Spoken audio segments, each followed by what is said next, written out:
ప్రభు అయిన యేసుక్రీస్తు నామములో మీ అందరికీ నా హృదయపూర్వకంగా వందనాలండి.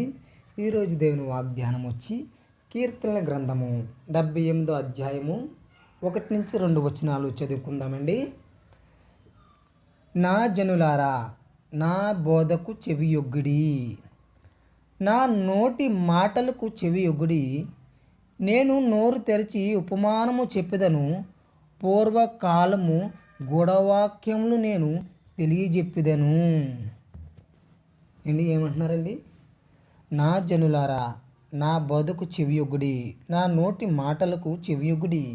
నేను నోరు తెరిచి ఉపమానం చెప్పెదను, పూర్వకాలపు గూఢవాక్యములు నేను తెలియజెప్పెదను. ఈ ఎవరు చెప్తున్నారు, దేని గురించి చెప్తున్నారని మీరు పూర్తిగా కానీ తెలుసుకోవాలంటే కీర్తనల గ్రంథము 78వ అధ్యాయము పూర్తిగా చదవండి. చదివి ఏవైతే పూర్వకాలము గూఢవాక్యములు నేను తెలియజెప్తానని చెప్తున్నారో, ఏమి ఆ పూర్వవాక్యములు, పూర్వకాలపు గూఢవాక్యములు ఏమని మీరు తెలుసుకుంటారని నేను ఆశిస్తూ మీ అందరికీ నా హృదయపూర్వకంగా వందనాలు తెలియజేస్తున్నానండి.